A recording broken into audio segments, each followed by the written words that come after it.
this is going to be like a little bit of storytelling because I have my own pain journey, my own story to tell. That's why I'm having to sit, which feels really uncomfortable to me. I want to be those really slick professional speakers that walks around and all that. And I just know I can't hardly get to the grocery store. And so I'll talk about that in a little bit of why I'm having to sit. Yeah, I'm a licensed professional counselor, LPC at Center for Relational Care. And it's a wonderful place because we're growing as a practice. We're a faith-based nonprofit. And we really do have a variety of therapists that are trained in a variety of modalities. And emotions is a part of it. And I'm married to a man in law enforcement, and he does not like to feel his feelings. And I'll talk more about him in a little bit. But it can be a scary topic, but we're definitely body, mind, and spirit. So I work with mostly adults. I do some couples work. I leave the kiddos and the teens to my other colleagues. But I do have a 21-year-old son who's a junior at A&M, and we're going to get him off the payroll here in about 18 months. He's confirmed the graduation date is next May.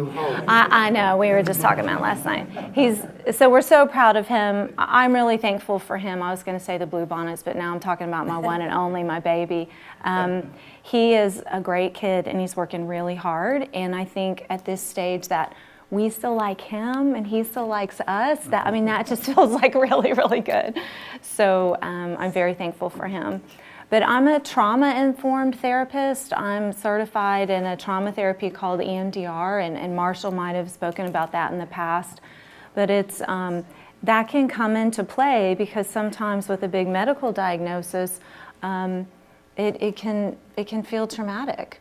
And so before I kind of get into my story, I'd like just to do a little experiential exercise, as we counselors call it, of just, I know that we all made an effort to get here, and maybe it was easy or difficult for you today to even get dressed or to get into your car. I know for me sometimes, even just the hour it takes for me to get ready in the morning, by the time I'm getting in the car, I'm already experiencing so much pain. I just think, if I can just sit here for a little bit, by the time I get to work, I'll feel better.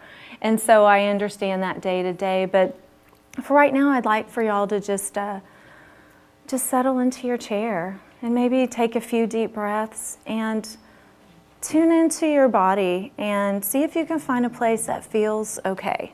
I don't want you to focus on your pain. I want you to find a part of your body that actually feels neutral, pain-free. Maybe it's just the tops of your hands that are okay right now.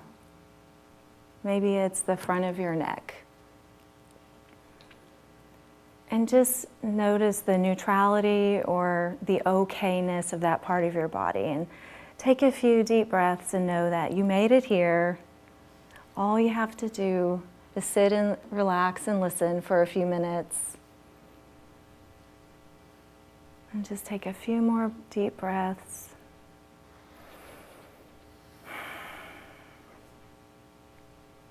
And when you feel ready, you can open your eyes and rejoin the group. I always like to start off with something that's kind of calming and very intentional, because chronic pain causes us to carry it around, almost like we're literally carrying a load. And so to be intentional, and from looking at some of your books you have over there, I have a sense that y'all are a very well-informed group. And what I'm gonna, hopefully I'll have something new to add, a new skill set, but I have a feeling that maybe some of this will be repetition, which is really neat. Because my mom is actually a counselor in the Houston area, and was thinking about maybe she can help out with your group, but she ran some pain groups for a while. She's retired now, and so it's just nice to have the skill set to know how to deal with things. So I'm going to try and stick to my notes here, but I'm also very conversational, and so feel free, shout out. You're not going to throw me off too much. Just someone like let me know when it's like 5 minutes till I'm supposed to stop talking, because once I get going, I can talk. So, yes, ma'am. I was just wondering what EMDR stands for. Oh, EMDR. EM. It's eye movement, desensitization, and reprocessing. And if I have time at the end, I can answer more questions about that. And I apologize, I don't believe I put that on your handout, but if you go to the EMDRIA website, there's loads of information. That's the International Association website. But it's a evidence-based trauma therapy that's highly, highly effective. So I want to share my pain story as a way of illustrating what I've learned about my own emotional journey and my own pain story. So like I said, I'm going to tell you a few stories and tie it in. Hopefully some light bulbs will go off to your own experiences. I was diagnosed with scoliosis, which is a curve in the spine, when I was about 12 years old. So I was in junior high, and it was an interesting set of circumstances that only through my adult eyes, as I look back, I understand more and more some of the messages I absorbed and what I learned even about myself. So my best friend in elementary and junior high, her name was Chrissy, and Chrissy dated a classmate named Steve, and my pediatrician referred me to a specialist to take a look at my back, see how it was progressing.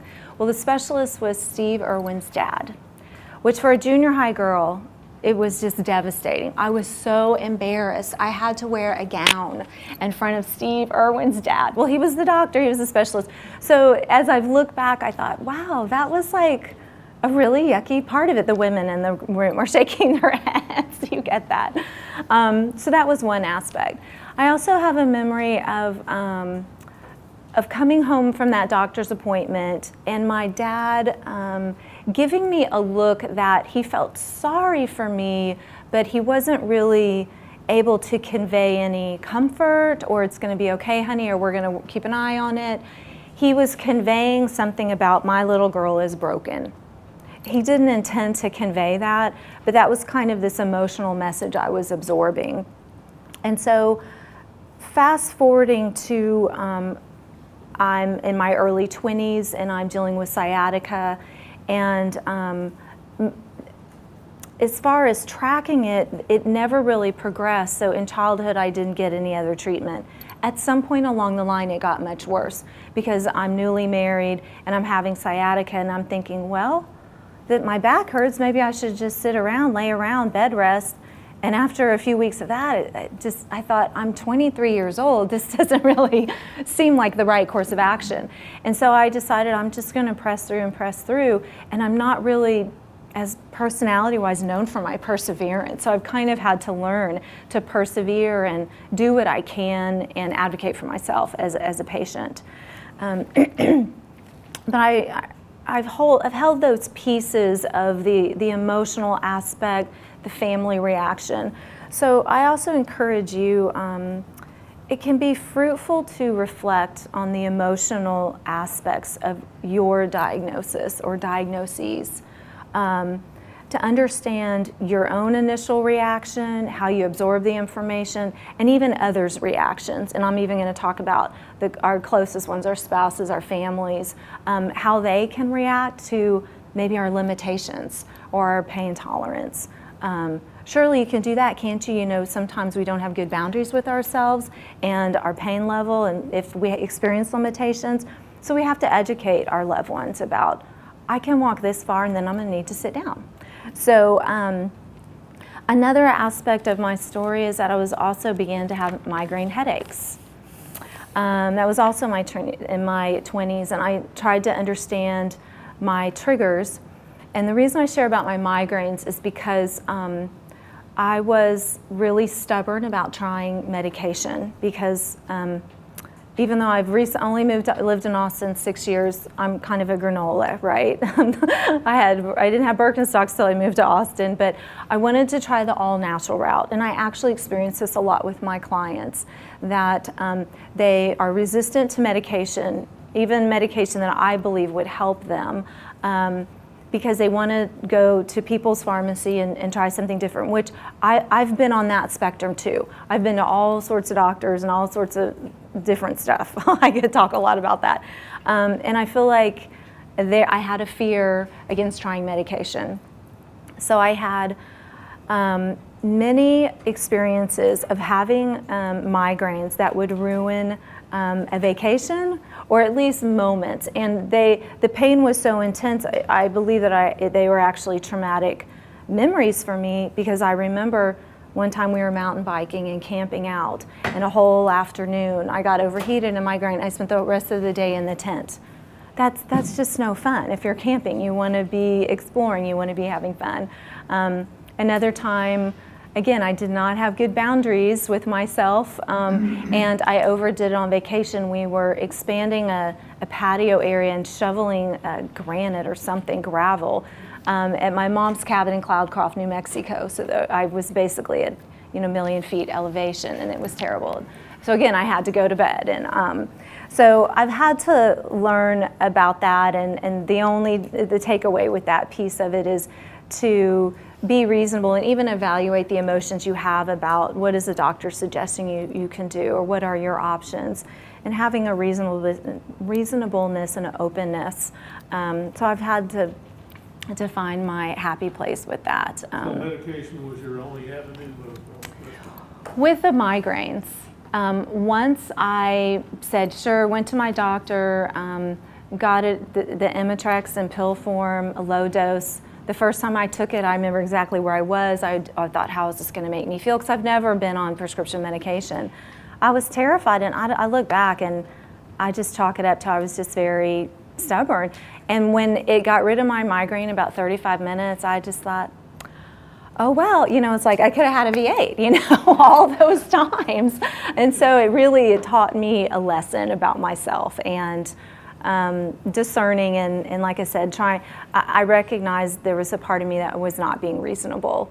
And really there was some fear coming up, and fear is an emotion, right?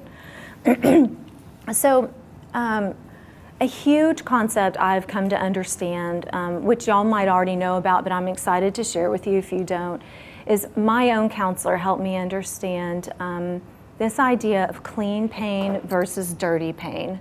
Is that terminology familiar? I thought initially that my counselor got it out of this book, which I'll talk about in a minute. As I'm reading this book, I'm not finding that, but the idea of clean pain is the pain is what it is. You can quantify it, you can acknowledge it, you can explore it, you can decide what am I going to do about it, what am I needing right now, and there's no other emotional baggage attached to it. Does anyone experience your pain or your condition that way? It's kind of hard. It sounds like a made-up thing, right? It's kind of hard to get to that. But when I was first introduced to this concept, I thought, I'm definitely experienced this other thing my counselor called dirty pain. And so I tried not to do that. I learned really well when someone says, here's what not to do. I don't know what that is. If I'm stubborn, yes, I've already established that. So this idea of dirty pain is when we have a lot of negative emotions attached to it. And usually the negative emotions are there because there's a belief system that's attached to the emotions that's kind of creating the emotional baggage. And so how I experience this by way of example, is going to the grocery store. I live over in Liberty Hill, and I shop at all of the grocery stores are enormous now, but the Leander H-E-B is just like a gigantic warehouse. And I used to experience a lot of stress and worry about, oh no, I have to go do a big grocery shop. And as the list got longer at home, I would anticipate a longer time shuffling around this massive 10-acre, whatever it is out there. Feels like 10 acres sometimes. Because for me, I experience the most pain when I stand for too long. That's why I'm sitting giving this presentation. I start to feel pain in my lower back, and then my left leg will start to go numb. And I didn't know the name of that was neuropathy until Marshall talked to me about doing this talk. I was like, I have that. Oh, this is going to be great. I just didn't know it had ever labeled it that. So so my scoliosis, I have this S curve in my spine, and I also have a small curve between my shoulder blades. So I can, sleeping at night, my arms will go numb. And so I just can appreciate where y'all are coming from. So the grocery store is this huge, daunting task. And I would walk in the door and not even be through the produce section and go, oh no, oh my gosh, how am I going to be able to do this? How am I going to get out to my car? Where can I sit down? And so in my head, I'm really awfulizing it. I am attaching a lot of stress and anxiety and worry, and also chastising myself that this is a simple task I should be able to do for my family. So, as my mom would say, I was shoulda all over myself, when you shoulda, woulda, coulda. And it's just, from a counselor's point of view, it's not fruitful thinking. It's not helpful to think that way. So as my counselor is showing me these two different perspectives, I tried to begin to think about how can I strip off some of this baggage I'm adding and really zero in on. And it actually takes a lot of courage to I think acknowledge the pain and the pain level and enter into it. What is it? What am I needing that might help it? So is it reasonable for me to take some ibuprofen before I go into the grocery store? For me, yes, it is.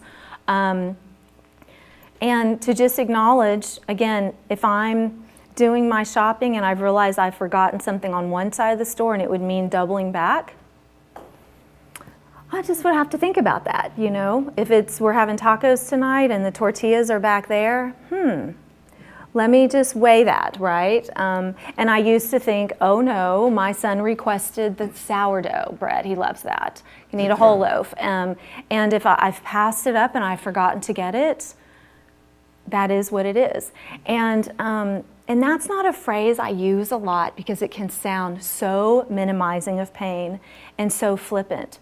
But sometimes as we endeavor to strip away the emotional messages, we can just say, my back hurts. It will probably hurt worse by the time I get to the checkout. I will pray that I get the best, fastest checker, and if I don't, I pray that God would give me the patience. So I just kind of take it one piece at a time. Yes, ma'am. Can I ask a question? Mm-hmm. Why would you not use the motorized cart? I don't go to the grocery store because Right. I pride or something. I don't want to use it. Yeah. I make the list. He goes to the grocery store. But Well, why I'm not excited. instead of suffer, why not? Yeah, that's an excellent question. I know that one day I will need to. Right now, I'm not quite there. My husband and I were at the car show yesterday, and I saw a woman in a motorized cart, and I think it was her husband who was in a wheelchair. And he was hanging onto the back, and they were just zooming around, and I never seen anything like it. It was the funniest thing in the world. So that's the first visual I got. How did you run the car show? Well, it was, we sat a lot. Yeah. It's interesting. That's the first thing I look for when I walk into a new environment. Absolutely. Is where to sit down. Absolutely. Right. I'm interested to hear that. I also feel that there's a stigma attached to using electronic carts and will avoid it at all costs unless I know I'm like gonna cry in a minute. Absolutely. I have that same experience, and primarily it's because of my age, and I don't have an obvious Yes. disability. Absolutely. No, that's very true. And that's why I saw one of the books back there that I think addresses that. So I'm 47, but I have wonderful genes, and most people can't believe I have a 21-year-old, and so there is stigma. Do you have a handicap level? Nope. So I'm not there yet. Just because you're too proud? Or? No, I'm not quite there yet. It was interesting, and I'm getting a little ahead of the story, but just Friday I met with a spine specialist, and he's essentially saying in about 20 years you're going to need this massive back operation.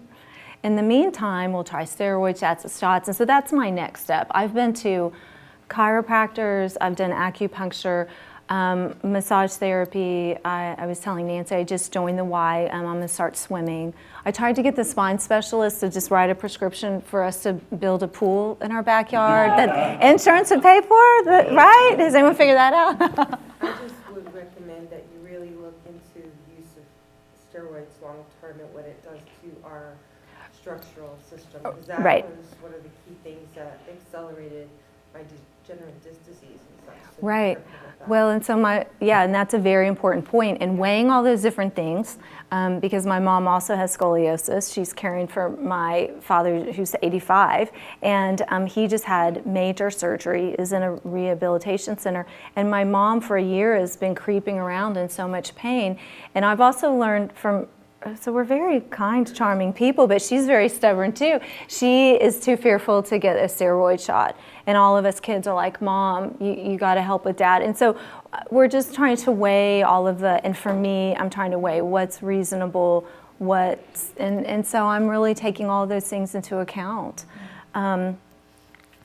Okay, so as I have tried to keep this idea of my pain clean, I was talking about tuning into what are the emotions I'm having, that this idea of awfulizing it. Will my son be upset with me if I don't bring home the sourdough? Now actually, my son and my husband are very compassionate, and they're always seeking to help me. What I realized as I started to be more and more successful with this idea of keeping my pain just what it is, only the pain and not this other, what I call emotional baggage, I realized that I needed to train my husband.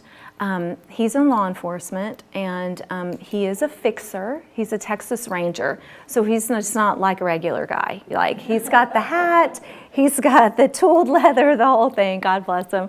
And he was with the Houston PD for 10 years, and he's been promoted through DPS because he is a man of integrity, and he's a great investigator, he's a great cop.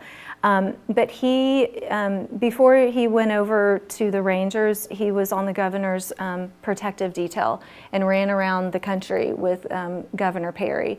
And so he learned this, we get things done. The governor would turn and say, how many voters between 18 and 25 are there in this county in Iowa? And he would look at my husband. My husband was supposed to find the information immediately on his smartphone. And so my husband, he already had this orientation of providing and getting things done.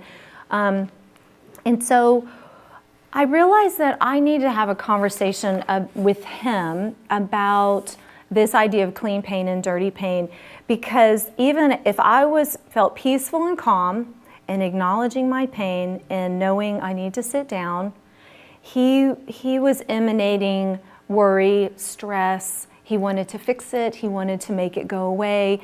He's coming from a very helpful place in his heart, but it came off as, Officer Ranger Henderson is going to take care of me now, which that's not really, he wasn't in a relational mode, as we say at Center for Relational Care. And so 3 years ago, we were in New Orleans. My brother had received his MBA from Tulane, and we made a big effort to go and be a part of that graduation ceremony. And just standing in the line at an airport is enough to create enough pain that it can ruin a whole vacation for me. And so I'm learning these things. I think the next time I fly, I will get a cart or a scooter of some kind. And so I was already trying to manage my pain. As we're trying to walk and enjoy our vacation and see the sights in New Orleans, my husband is reaching this level of agitation. And I'm calmly saying, we just need to find a place to sit down. And we're looking around, and all there are bars, and it's like noon. And so he's like, where is it safe? And can we get back to the hotel? And so slowly I've had some conversations with him. And so 2 years later, last summer, we celebrated our 25th wedding anniversary. And we were going to go hike and spend some time in Taos, New Mexico. And we were going to be flying and take a whole week off. And so I sat him down and I said, okay, I want you to know my back might hurt on this trip. In fact, it probably will. I will sit down and rest when I need to. I will ice it when I need to. I will take ibuprofen. I might get overheated and get a migraine. I want you to know that I have my migraine medicine that I won't hesitate to take. I kind of had to coach him and give him some actually comfort about some of the anxiety and concern he would have for me, so we could just be on the same page.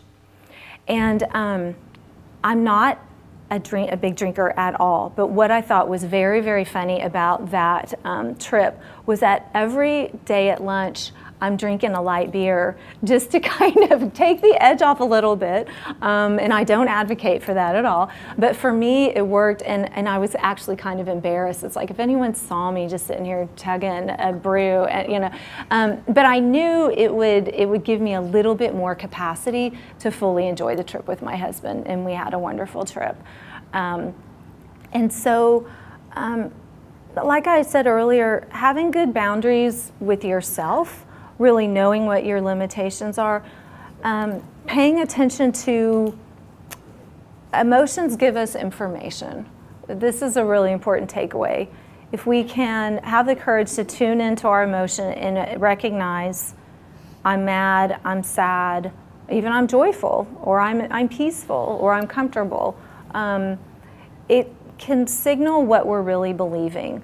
And so let me find where I am. So definitely those negative beliefs that are under the negative emotions are going to contribute to this idea of dirty pain. Do you have a question? Mm-hmm. This negative emotions you're talking about, is that the same thing as being depressed? Yeah, because being depressed, there's a lot of hopelessness and I think helplessness mixed in with depression. And I view depression as very much a chemical thing that starts to change in our brains. And so if anyone feels like that you are, so I mentioned my dad is recovering from major surgery, and he's temporarily living in a assisted living type place where they can help him recover. And he wants to be home in his own bed, in his own surroundings so badly that he is becoming depressed. And he also has a tendency towards anxiety as well. So he's not eating. He's actually, his time there is starting to cause him to regress. And so I've been kind of talking with my mom about get him home and just bring in the people you need to help him. Because at this point we have to pay attention to his emotional, mental health as well. The people that I see as a counselor in my office that are suffering from depression usually have very little motivation. There's no joy, there's no hope in their life. They feel very disconnected relationally from people in their life. And so there's a lot of negativity associated with that, The heaviness. degree that really differentiates. I'm sorry? The degree is what differentiates. Yes, if you have a moment. I think that part of living in our world today with the terrible, awful things happening across the globe, anyone can have a moment of being bluesy. I think I don't want to make a blanket statement, but I would think that if you're suffering with a chronic condition that causes chronic pain, that you're probably more vulnerable to depression because it's depressing. It's demoralizing to feel I'm only this old, for me, I'm 47, I should be able to do this, that, and the other. That is so me. Yeah. I'm 51, I can't believe this is so hard, I can't do Right, that. right. I always go back to that. Right. 51 or whatever my age is. And there can be a lot of shame that we kind of put on ourselves because of these expectations. You can't do it. Right. You can't do it the same way or as well as you used to do it. And that's the type of thing to pay attention to. Where are you beating yourself up? Because one day I just needed to get in the scooter and not worry about it at the grocery store, right? Yes, sir. I was just going to say your father's example is a good example of the negative thought creating the negative emotions or depression or whatever. Yes. And that goes along with pain. It can make you think negative and make you feel, I can't do this, I can't do that. I think the power of the mind has a lot of influence over our physical body. Absolutely. It's definitely all connected. And in my father's case, it's even affecting him physically and his ability to heal and recover because he's so miserable where he is. It can actually kill you. Absolutely, it really can. I don't want to monopolize, but one of the things I was talking about with Laura last week at my counseling session is I said to her, so So which came first, the depression or the pain? It's kind of like the chicken or the egg, you know? Does the pain cause the depression? Does the depression cause the pain? And that's a really important thing to investigate. Right, so she said she was working with her counselor and wondering which came first, the depression or the pain. What's the genesis? And that's why I'm hoping today I can give you a few tools and insight about the physiological aspect of emotions that can maybe help you unlock that. Because as a trauma-informed therapist, there is a growing body of evidence that shows that trauma or disconnect in relationships, especially early on, makes us predisposed to physical ailments. There's a fascinating study that came out about 3 years ago called the ACE study, Adverse Childhood Events. And it was a massive study, and I didn't mean to talk about this, I'm just eating away my time. But I encourage you to read about it because it was a massive study done with Kaiser Permanente Medical Insurance Group in California, where they started to draw some correlations about what people had experienced in childhood and their incidence of, they're trying to, I believe, manage costs, and so they're trying to figure out what's causing people to, it started off actually as an obesity study. So that's just like a little something to look up. It's called the ACE study, ACE. But it talks about this link, it shows the link between physical ailments and essentially what we've experienced that cause some negative emotions. So I talked about kind of retraining my husband, and he's been very gracious, and he's learned to trust me that I could communicate to him what I was needing, which is also a huge important skill for you to know yourself. You know, with the car show, I was so thankful because there was actually a lot of seating, and then we sat in all the Hondas we wanted to sit in. We kind of took our time, you know, and I was aware of, okay, and he's just really relaxed around. She's going to let me know, and I don't have to carry the burden for her, because I think that's what he was doing. And so another piece of that is the importance of emotional regulation. And this book, and again, I apologize, it's on your handout. It is called Freedom from Pain, and it's by Peter Levine and Maggie Phillips. And as I'm working through it, it does an excellent job. It has a CD in the back of guided exercises to help you get more in touch and explore how you experience your pain. Again, which can be a scary thing, but tuning into your body, body awareness is what they talk about a lot in this book, is very important to then quantify it, like I said earlier, identify what's the negative feeling or even a negative belief that's coming up. Just like, you know, my example of the grocery store, I just went to, oh no, so easily in my head, and worried about, you know, letting people down, those types of things, to really peel back the layers and evaluate what's underneath that, the shame of I should be able to, or comparison, comparing my friends and, you know, well, they're running 5Ks and I can't even walk on the treadmill more than 45 minutes. And it's like kind of cutting off some of those things and saying, that's their story and their journey, and I have my own story and my own journey. Did you have another question, or just agreeing? 45 minutes is a long time for anybody having a rough day in their feet. I mean, 5 minutes. Yeah, some days I can kind of get past the pain threshold and I'm really proud of myself, and other days I just think, nope, it's 20 minutes today, or I'm stopping, I'm stretching,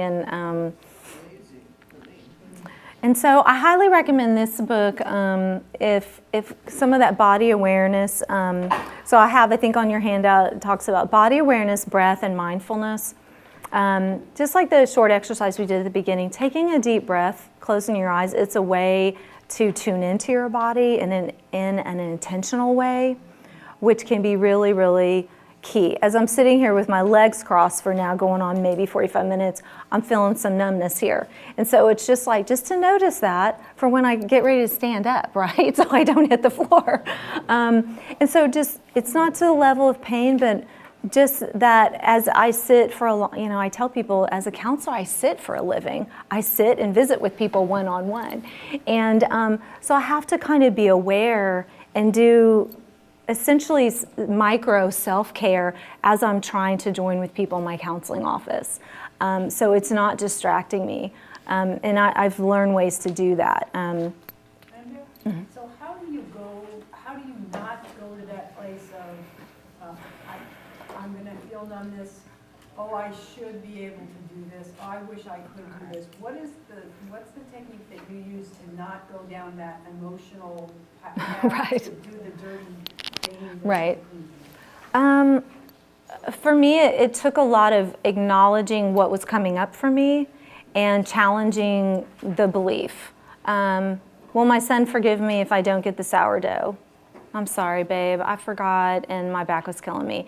And again, I've had this most of his life, and so he understands. If he would get upset about that, I would say that, you know, that's his problem, right? He can go to the store and get his own sourdough. I didn't always, you know, again, it's like recognizing other people's choices in it as well.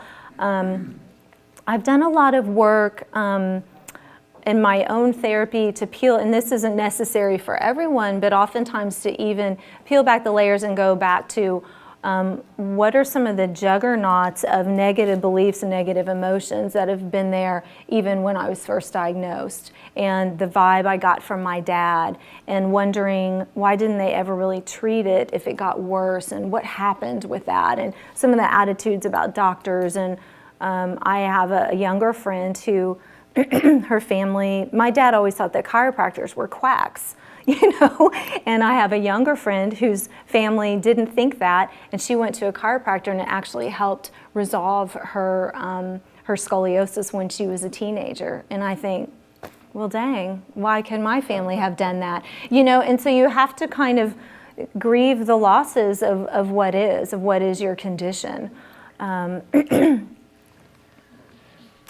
So there are some ways to additionally to combat that when you recognize what's bubbling up.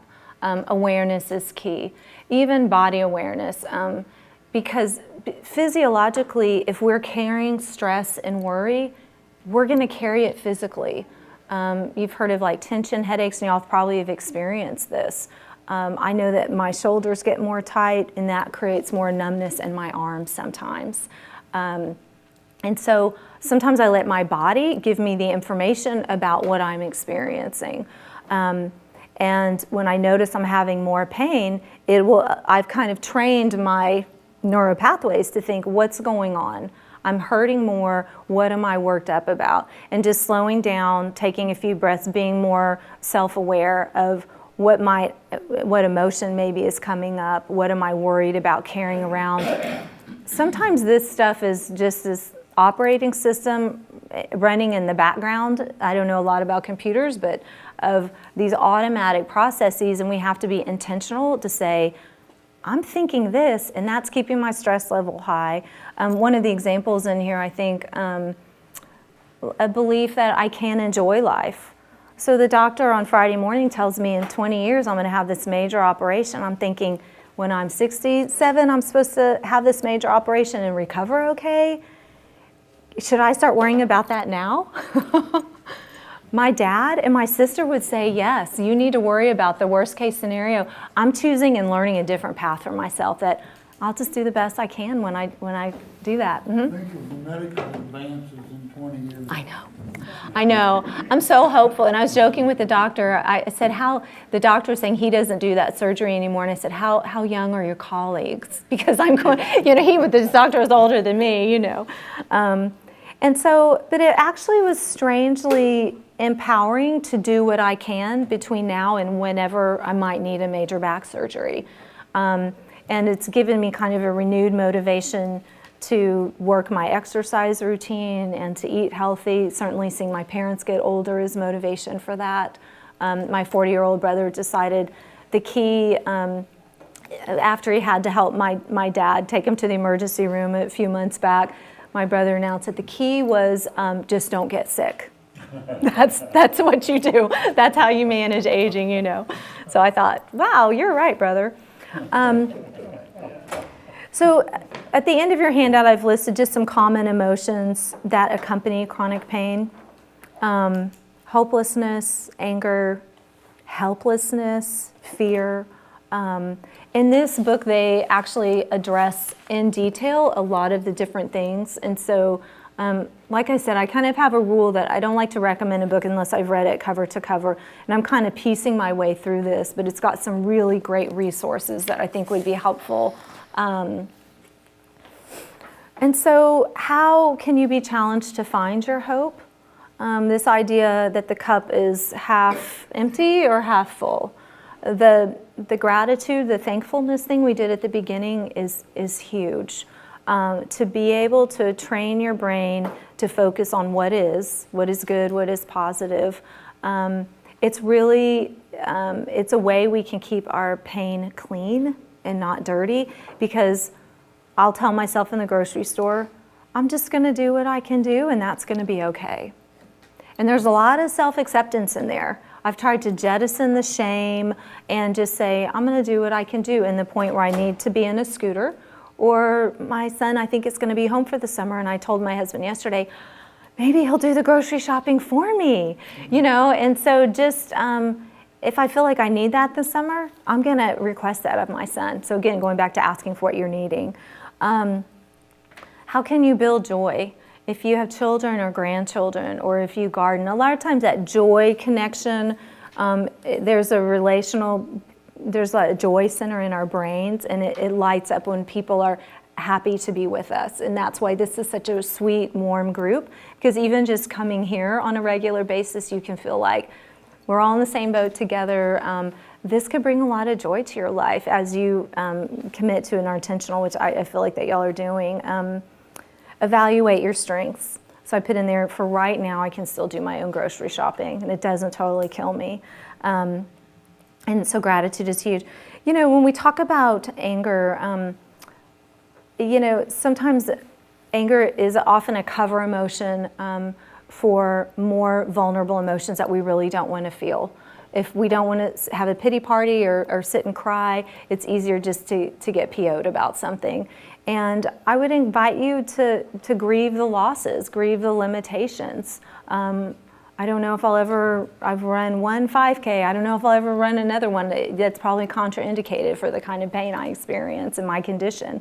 And so grieving what is, and then countering that with, again, going back to the gratitude, finding the joy. Acceptance is a really big deal. My mom, when she became a counselor when I was in high school, would talk about that a lot. And as a teenager, it just went in one ear and out the other. And now that I work with people, that is no small thing to accept. Here's what I can do, here's what I can't do. Where I can do things, I'm gonna do my best. And the last thing I put on your handout was ask for help. Communicate well with your loved ones. Kind of coach them on how they can help you best, and enlist their help in a calm way, in a non-threatening way, or my dad is a little bit like a baby over there saying, "Get me out of here, I feel like in jail," as he's recovering from his surgery, and he is asking for help in a more demanding way. Creating a support network, helping people understand your condition is important, just even educating people. The pitfalls of self-reliance are huge. Like I talked about, my delay in taking the migraine medicine, which I know now works like a charm for me, that was me being self-reliant, or thinking that I had a better way to take care of my pain. And that leads us typically on a path of kind of being alone on our own. Sometimes we prefer that, but you know, when we experience chronic pain or a condition where we need someone's help, it's okay to receive that. You know, it's okay to receive that. I applaud this group for the support y'all are giving each other, and I'm really excited to know that you exist within the Austin area, especially since I just figured out that I too experience neuropathy. So I applaud the support you're giving to one another. And now I'd just like to open it up for questions, comments. Mm-hmm. You briefly touched on our experience of pain based on childhood experiences. I was wondering if you could explain that a little more, Right, I will try and do the Reader's Digest version of that, because it's essentially a kind of a whole counseling theory of when we have negative experiences, if we suffer from abuse or had an addicted parent, or if there was a major accident or tragedy in our growing up experiences, that's going to shape how we view ourselves. That's going to shape how we view relationships. Are people safe? It's going to shape how we view the world. Is the world a safe place? My son was in kindergarten when the Twin Towers came down on 9/11. And so my son, we already kind of have a combat mentality at our house anyway, because my husband's in law enforcement. But my son is very much about protecting the weak. And he doesn't want to work retail this summer. He wants to be a lifeguard because it's actually doing something, you know. And so I think it's so precious in that way. He thinks that way. And so those things really shape us. And when we have bad experiences, it makes us vulnerable to believing bad things about ourselves. If you've ever, you know, if someone, I grew up in a really stable family, and my parents, I believe, were doing the best they could at the time, and I have a wonderful relationship with both of them now. But I was born a real sensitive kid with a not sensitive dad. And I was told I was too sensitive and I didn't have anything to cry about, and some of those typical things you hear. But for a very sensitive person, it was really devastating. And I started to think, well, something's wrong with me. And then I get a diagnosis that my spine is crooked. Well, that proves it. Something is wrong with me. And somewhere along the line in my emotional development, those things I think came together. If that's kind of my personal example. Does that help give a little bit of an understanding? I guess how I understood what you said was that the things that happen to us as young are somehow affecting, molding, shaping, or our experience of the actual external pain. It can. My husband has an experience of growing up with a very chaotic mom who later was diagnosed with some mental illness, and she married and divorced several times, and there were stepdads that were part of his, you know, development, and then all of a sudden they're gone because of the divorce. There was one time he had to call 911 because his parents were physically fighting. And so when my husband went through the Houston Police Department Academy, his first 6 months out on the street, he's probably about 26 or 27 years old. It's Houston. He sees, I don't know how many, basically he's making these homicide scenes. I think it was 6 in 6 months or 10, and it was a lot. And I think it overwhelmed his body's ability to reconcile all of that for anyone that even had a great upbringing. But I think that on-the-job trauma, essentially, he was already vulnerable to some PTSD type symptoms because he didn't have a stable growing up years. He developed ulcerative colitis. So if you met him, he is cool as a cucumber. We were just talking about this the other night, he and I. But he internalizes. And he physically internalized all of this junk he was trying to work out. And he started to have blood in his stool, and at times would have flare-ups where he was almost hospitalized. And we went through multiple different kinds of treatment. And it wasn't until he went down an avenue of mental health, emotional health, spiritual health, that all of a sudden he quit having flare-ups. And it was amazing, because that was before I went back to school and became a counselor and really understood the body-mind connection. But it was profound, the healing that my husband got once he started to unpack some stuff about parents' divorce and mom's neediness and mental illness. It was a hard journey, but it was very fruitful for him in his physical healing. But that's a great question. Yeah. Anybody else? I'm sorry, I can't believe it. Yes. Oh, great. Yes, thank you for telling me. Yes, it was a pleasure being with y'all. Thank you for having I me. have a question, Andrea, about something we learned from Marshall, the spoon theory. Are you Yes. familiar with it? You want to go over it with some of the folks who haven't heard it? So for me, I relate more, I've heard that idea of spoon, of helping other people understand your limitations of you start the day with only a handful of spoons. And if I go to the grocery store, that takes up a spoon. If I walk on the treadmill, I might have a hard time making dinner that night. So that's maybe a couple of spoons. Helping people understand your limitations. For me, I feel like when I wake up in the morning, I have a countdown clock, and it's just if I had tried to stand during this presentation, I probably could have pulled it off, but then standing in my kitchen making dinner tonight, probably not. So it's like I only have so many upright moments. So however you need to think about it.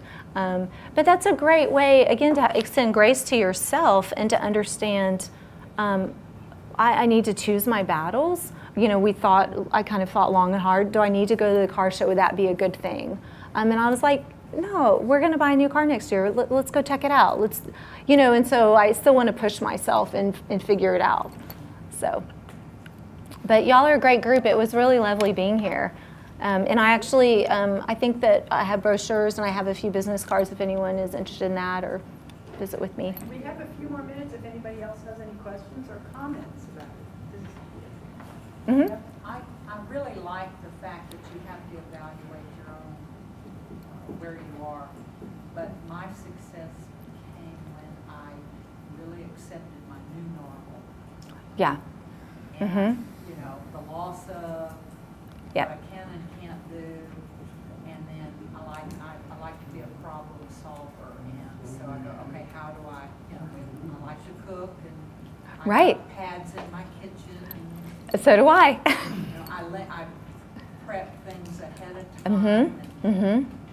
so Absolutely. normal has opened up a lot. Absolutely. And I found adjusting. other hobbies instead. Right. I told my husband, I said, one day you're going to have to figure out how to have some sort of drop down, a height, something so I can sit at a stool and work at a countertop. And I'm kind of just spitballing and imagining, and he's about to go out and get the wood. And he's like, what do you need? I'll do it right now, because he's just that kind of guy. But my grandmother, I have memories of her sitting, she had really bad knees, and she would sit at her kitchen table and do a lot of the prep work. And so now I just take the green beans. I just find myself doing that more and more. And it's actually become like this fondness, this connection I feel with my grandmother who passed many years ago. Of like, I'm just like Mimi, here I am, just clipping the beans and doing what I can. And, so this is a really nice table, by the way. I think I need something like that. It's like a good size. Yeah. Uh-huh. I'm perpetually stuck in a cycle of grief. 10 years, May 12th, my original injury, which precipitated everything. And I pass through them, and I think, okay, I made it to the accepting the new normal. And then all of a sudden, I find myself back, I'm angry again. Right. And how do you stop that? Yeah. I'm just like, And that might be a more complex question that I can answer in a group, but just keep being, the more aware you are and accepting of what's coming up, it gives the emotions a chance to kind of move on through. I think when we say, nope, I'm not going to think about it, or I'm not going to feel bad, or whatever, and we try to be overly controlling, I think that's where things get backed up, and it causes more stress and tension that we carry around in our physical bodies. And so just keep being aware of, oh, I'm really angry today, or I'm really sad, and I'm just accepting. If you've ever read any of Brene Brown's books, she would be an excellent resource for you. I was just going to say that. Brene Brown writes good books. And then also we have this book here. Patricia Fennell, I don't know if any of you have checked this one out, but she says there are 4 phases of chronic illness, not stages, because the emphasis is you might be in that denial, you might work through it, but then you might go back again. You know, you're constantly moving. And we have a handout, a little, cheat sheet excellent. handout for that over here. And you can also check out this book. There are lots of good exercises in here to help you kind of move through the phases and get to a different phase if you're interested in doing that. I think the acceptance has got to be a lot tougher for the younger people Oh, yeah. than it is for most I of us. can't accept it, and I I always know, feel like my because body you're is, still young. so I would go to the car show, for Mhm. instance, There you go. and I would have a great time. And then I view my body almost as separate from me. Because my body, I feel like my body is vindictive, like, oh, you had a good time, ooh, I feel Right. There's So- always a payback. So what if you made friends with your body? Right? Because you are more than your. So this is right, like, so you're fighting with yourself, right? Which probably causes some more pain. So what if you said, don't be mean today, just come along and let's just see what we can see. And so some of that is like it's what we call it, integration of like, let's just make friends, and it goes along with that idea of acceptance, yeah. Yeah. Well, thank you so much. Thank y'all, I appreciate it, it's wonderful being here. And I'm going to get this, we'll get this book for the library. We'll see if we can Yeah, get it I in think it'd be before excellent. next month, and if you have any interest in checking it out, Yeah. we'll do that.